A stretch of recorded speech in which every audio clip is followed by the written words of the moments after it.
نون league والوں سے جب ہم آف کیمرہ بات کرتے ہیں تو نون لیگ والے میں آف کیمرہ یہ بات کہتے ہیں یار ہمارے تو بس میں کچھ نہیں ہے، ہمیں تو ہماری مجبوری ہے، ہم نے یہ باتیں کرنی ہیں، ہمیں کہا جاتا ہے کہ آپ یہ پریس کانفرنس کریں، ہمیں کرنی پڑتی ہے، ہمارے پلے کچھ نہیں ہے۔ تو میں حیران ہوتا ہوں کہ یہ مطلب کس طرح کے لوگ ہیں، کوئی ان کی عزت نفس نہیں ہے، کوئی ان کے اندر غیرت نہیں ہے، کوئی ان کے اندر تھوڑی سی کوئی چیز نہیں ہے کہ یہ تھوڑا سا ریزسٹ کریں اور کہیں کہ ہم نے یہ بات نہیں کرنی، جو آپ ہمیں آف کیمرہ کہتے ہیں کہ ہم مجبوراً کرتے ہیں وہ آپ کہیں انکار بھی کر دیا کریں۔ تو مطلب یہ تو بات نہ ہوئی نا کہ اب یہ اسی طرح سے ہے کہ کوئی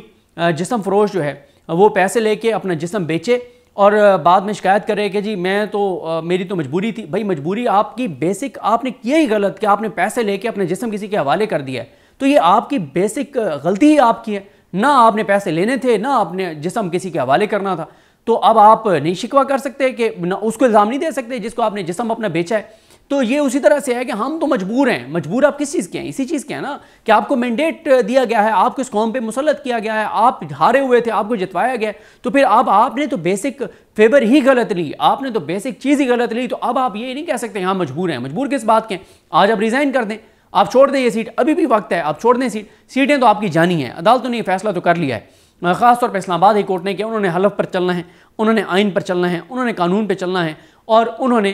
یہ چیز نہیں کرنی جو چیز بہت سی ہائی کورٹس کے اندر ججز جو ہیں وہ کر رہے ہیں، وہ یہ نہیں کریں گے۔ ان کو اللہ کا کوئی ڈر ہوتا تو اللہ کے نام جس عمارت کے اوپر لکھے ہوئے ہیں، اللہ کے ان ناموں کے نیچے کھڑے ہو کر یہ جو ہے وہ حلف اٹھاتے۔ یہ اس چیز پہ ان کا ضمیر گوارا کرتا کہ ہم جو جعلی مینڈیٹ سے جیت کے آئے ہیں، ہم ہارے ہوئے ہیں، ہمیں جتوا دیا گیا، اللہ کے اوپر نام لکھے ہوئے ہیں، اگر ایمان ان کے لیے میٹر کرتا، دین اسلام ان کے لیے میٹر کرتا تو یہ چیز کر رہے ہوتے۔ ان کے نزدیک ایمان میٹر نہیں کرتا۔ مجھے تو لگتا ہے کہ یہ آ کر قرآن مجید پر حلف دے دیں گے، لیکن یہ بہت خوفناک ہوگا کیونکہ اللہ کا پھر ایک نظام ہے، ہر چیز کی ایک لمٹ ہوتی ہے، اللہ تعالیٰ بڑی ڈھیل اور چھوٹ دیتا ہے۔ لیکن اگر یہ بھری عدالت میں آ کر قرآن مجید پر حلف دیں گے، قرآن پہ ہاتھ رکھ کے کہیں گے کہ ہاں ہم درست طریقے سے جیت کے آئے ہیں، تب بھی ان کی جان نہیں چھوٹے گی۔ اللہ تو جو ان کے ساتھ کرے گا سو کرے گا۔ یہ جج بھی، کیونکہ بہت چیزیں ہیں جو ججز نے مانگی ہیں، انہی سے پتہ چل جائے گا، کچا چٹا کھول کے سامنے آ جائے گا۔ پہلے پتہ ان کی رپورٹ آ چکی ہے اور پتہ چل چکا ہے۔ تو پھر دوسرا ججز نے جو امپورٹنٹ بات کی ہے وہ بہت بہت بہت اہم ہے۔ پاکستان کے نظام پر ان ججز کو بھی اعتماد نہیں رہا، انہیں بھی پتہ ہے کہ نادرا ہو وہاں آپ دیکھ لیں، نیب ہو وہ آپ دیکھ لیں۔ یہ نیب کا میٹر نہیں ہے، میں ویسے ایک بات کر رہا ہوں کہ نیب آپ دیکھ لیں نا، نیب نے کوئی چور ڈاکو لٹیرا چھوڑا ہے جس کو نیب نے کلین چٹ نہ دلوائی ہو، جس کو نیب نے جو ہے وہ اس ملک پر مسلط کرنے کے لیے اپنا کردار ادا کیا ہو۔ تو اسی لیے انہیں پتہ ہے عدالتوں کو کہ نہ نادرا سے اس کا فرینسک ہونا ہے، نہ کسی اور پاکستان کے دائرے سے، کیونکہ اس وقت پاکستان کا پورا نظام یرغمال بن چکا ہے۔ پاکستان کا پورا نظام اعلی کار بنا ہوا ہے ان چوروں ڈاکوں لٹیروں کا، ان کو مسلط رکھنے کے لیے، اور اس ملک میں آئین کی پامالی کے لیے پورا نظام اس وقت لگا ہوا ہے۔ پی ٹی آئی کے تینوں امیدواروں نے، علی بخاری ہوں، عامر مغل ہوں، شعیب شاہین ہوں، ان تینوں نے تمام ریکارڈ، جو ریکارڈ ان کے پاس ہے وہ سارا ریکارڈ انہوں نے ریکارڈ پر رکھ دیا، عدالت کو دے دیا ہے۔ پھر اے ڈی سی جی جو نہیں آ رہے تھے ایک حلقے کے، وہ نہیں آ رہے۔ اور پھر ایک اور امپورٹنٹ بات ہے وہ یہ ہے کہ ای ایم ایس کا سوال اس عدالت کے سامنے آ گیا ہے، اور وہ یہ ہے کہ جو الیکشن مینجمنٹ سسٹم بنایا گیا تھا کروڑوں روپے اس قوم کے لگا کے، اور وہ بھی دیکھ لیں ذرا، آپ ذرا اس پہ ریسرچ کریں تو آپ کو پتہ چل جائے گا کہ وہ ٹھیکہ کس کو دیا گیا تھا، کس کو نوازا گیا تھا۔ وہ جو الیکشن مینجمنٹ سسٹم بنایا گیا تھا جس میں الیکشن کمیشن نے یہ کہا تھا کہ انٹرنیٹ نہیں بھی ہوگا تو وہ رزلٹ دے دیں گے، لیکن اب یہ کہا جا رہا ہے کہ انٹرنیٹ تو تھا نہیں، وہ رزلٹ کیسے دیں؟ وہ بہت امپورٹنٹ ہے۔ الیکشن کمیشن کا جو عملہ تھا، جو آر اوز تھے، ان کی رسپانسبلٹی تھی کہ وہ پولنگ سٹیشن چھوڑنے سے پہلے انہوں نے تصویر بنانی تھی اس ایپ کو کھول کے اس میں، اور اس میں امپورٹنٹ پوائنٹ یہ ہے، یہ بات مجھے پتہ نہیں یاسر گیلانی صاحب نے بتائی تھی یا کس نے بتائی تھی، کہ اس میں بہت امپورٹنٹ نقطہ یہ ہے کہ انٹرنیٹ نہ بھی ہو تو اس میں وہ تصویر بن گئی ہے۔ اب ای ایم ایس میں وہ تصویر ڈیلیٹ نہیں ہو سکتی، وہ تصویر چینج نہیں ہو سکتی۔ تو یہ بھی ایک بڑا معاملہ ہے جو اسلام آباد ہائی کورٹ میں یہ معاملہ کھل گیا ہے۔ ایک جعلی مینڈیٹ کی جو قالین ہے ان کے پاؤں تلے سے جو ہے وہ کھینچی جا رہی ہے۔ ججز کو سارا پتہ ہے کہ یہ جیتے ہوئے نہیں ہیں، ان کو اس ملک پر مسلط کیا گیا، اور اسی وجہ سے ہی جو ملک کے اندر خرابی ہے، جو تباہی ہے، جو بربادی ہے اس ملک کے اندر، وہ اسی وجہ سے ہو رہی ہے۔ تو اب دیکھتے ہیں جناب کہ یہ معاملہ آگے کس طرح بڑھتا ہے، لیکن یہ تو جی کا جانا ٹھہر گیا ہے، صبح گیا یا شام گیا، جانا تو انہوں نے ہے، فرق تو انہوں نے ہونا ہے، جلدی ہوتے ہیں، مہینے دو مہینے بعد ہوتے ہیں، بس یہ ٹائم کا دیکھنا ہے، باقی یہ طے ہے۔ بہت زبردست خبر ہے، بہت زبردست خبر ہے، اور یہ بات پاکستانیوں کے لیے بڑی اچھی ہے کہ ان کا جو مینڈیٹ چوری ہوا تھا اس کے اوپر جب 2-3 فیصلے آ جائیں گے پھر ماحول بن جائے گا، اور یہ جو 2-3 حلقوں میں جو چیزیں سامنے آئیں گی پھر اسی پیٹرن پہ سارے حلقے باقی بھی چلیں گے۔ نون لیگ والوں سے جب ہم آف کیمرہ بات کرتے ہیں تو نون لیگ والے میں آف کیمرہ یہ بات کہتے ہیں یار ہمارے تو بس میں کچھ نہیں ہے، ہمیں تو ہماری مجبوری ہے، ہم نے یہ باتیں کرنی ہیں، ہمیں کہا جاتا ہے کہ آپ یہ پریس کانفرنس کریں، ہمیں کرنی پڑتی ہے، ہمارے پلے کچھ نہیں ہے۔ تو میں حیران ہوتا ہوں کہ یہ مطلب کس طرح کے لوگ ہیں، کوئی ان کی عزت نفس نہیں ہے، کوئی ان کے اندر غیرت نہیں ہے، کوئی ان کے اندر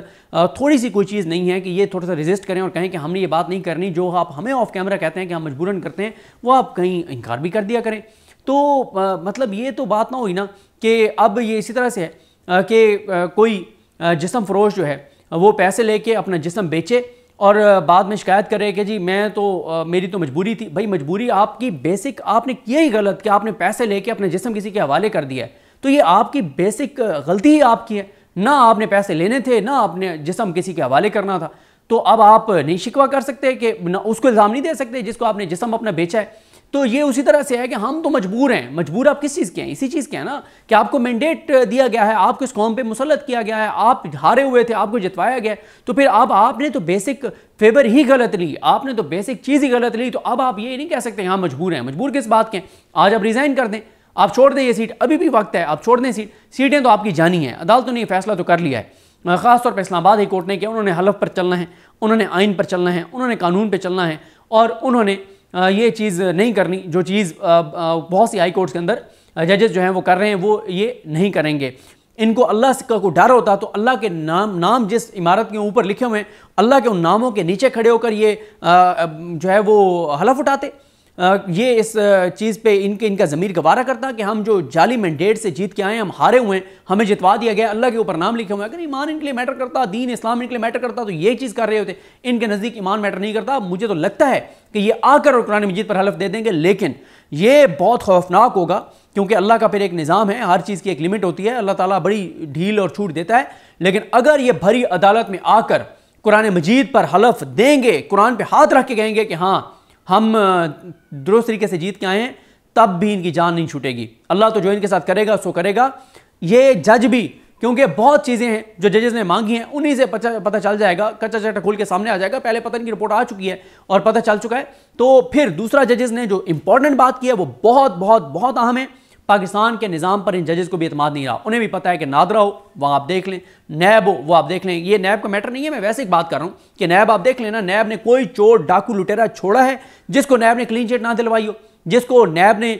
جو ہے وہ اس ملک پر مسلط کرنے کے لیے اپنے کردار ادا نہ کیا ہو۔ تو اسی لیے انہیں پتہ ہے عدالتوں کو کہ نہ نادرہ سے اس کا فرینسک ہونا ہے، نہ کسی اور پاکستان کے ادارے سے، کیونکہ اس وقت پاکستان کا پورا نظام یرغمال بن چکا ہے۔ پاکستان کا پورا نظام اعلی کار بنا ہوا ہے ان چوروں ڈاکوں لٹیروں کا، ان کو مسلط رکھنے کے لیے، اور اس ملک میں آئین کی پامالی کے لیے پورا نظام اس وقت لگا ہوا ہے۔ پی ٹی آئی کے تینوں امیدواروں نے، علی بخاری ہوں، عامر مغل ہوں، شعیب شاہین ہوں، ان تینوں نے تمام ریکارڈ، جو ریکارڈ ان کے پاس ہے وہ سارا ریکارڈ انہوں نے ریکارڈ پر رکھ دیا، عدالت کو دے دیا ہے۔ پھر اے ڈی سی جی جو نہیں آ رہے، آر او تھے ایک حلقے کے، وہ نہیں آ رہے۔ اور پھر ایک اور امپورٹنٹ بات ہے وہ یہ ہے کہ ای ایم ایس کا سوال اس عدالت کے سامنے آ گیا ہے، اور وہ یہ ہے کہ جو الیکشن مینجمنٹ سسٹم بنایا گیا تھا کروڑوں روپے اس قوم کے لگا کے، اور وہ بھی دیکھ لیں ذرا، آپ ذرا اس پہ ریسرچ کریں تو آپ کو پتہ چل جائے گا کہ وہ ٹھیکہ کس کو دیا گیا تھا، کس کو نوازا گیا تھا۔ وہ جو الیکشن مینجمنٹ سسٹم بنایا گیا تھا جس میں الیکشن کمیشن نے یہ کہا تھا کہ انٹرنیٹ نہیں بھی ہوگا تو وہ رزلٹ دے دیں گے، لیکن اب یہ کہا جا رہا ہے کہ انٹرنیٹ تو تھا نہیں، وہ رزلٹ کیسے دیں؟ وہ بہت امپورٹنٹ ہے۔ الیکشن کمیشن کا جو عملہ تھا، جو آر اوز تھے، ان کی رسپانسبلٹی تھی کہ وہ پولنگ سٹیشن چھوڑنے سے پہلے انہوں نے تصویر بنانی تھی اس ایپ کو کھول کے اس میں، اور اس میں امپورٹنٹ پوائنٹ یہ ہے، یہ بات مجھے پتہ نہیں یاسر گیلانی صاحب نے بتائی تھی یا کس نے بتائی تھی، کہ اس میں بہت امپورٹنٹ نقطہ یہ ہے کہ انٹرنیٹ نہ بھی ہو تو اس میں وہ تصویر بن گئی ہے، اب ای ایم ایس میں وہ تصویر ڈیلیٹ نہیں ہو سکتی، وہ تصویر چینج نہیں ہو سکتی۔ تو یہ بھی ایک بڑا معاملہ ہے جو اسلام آباد ہائی کورٹ میں یہ معاملہ کھل گیا ہے۔ ایک جعلی مینڈیٹ کی جو قالین ہے ان کے پاؤں تلے سے جو ہے وہ کھینچی جا رہی ہے، ججز کو سارا پتہ ہے کہ یہ جیتے ہوئے نہیں ہیں، ان کو اس ملک پر مسلط کیا گیا، اور اسی وجہ سے ہی جو ملک کے اندر خرابی ہے، جو تباہی ہے، جو بربادی ہے اس ملک کے اندر، وہ اسی وجہ سے ہو رہی ہے۔ تو اب دیکھتے ہیں جناب کہ یہ معاملہ آگے کس طرح بڑھتا ہے، لیکن یہ تو جی کا جانا ٹھہر گیا ہے، صبح گیا یا شام گیا، جانا تو انہوں نے ہے، فرق تو انہوں نے ہونا ہے، جلدی ہوتے ہیں، مہینے دو مہینے بعد ہوتے ہیں، بس یہ ٹائم کا دیکھنا ہے، باقی یہ طے ہے۔ بہت زبردست خبر ہے، بہت زبردست خبر ہے، اور یہ بات پاکستانیوں کے لیے بڑی اچھی ہے کہ ان کا جو مینڈیٹ چوری ہوا تھا اس کے اوپر جب 2-3 فیصلے آ جائیں گے پھر ماحول بن جائے گا، اور یہ جو 2-3 حلقوں میں جو چیزیں سامنے آئیں گی پھر اسی پیٹرن پہ سارے حلقے باقی بھی چلیں گے.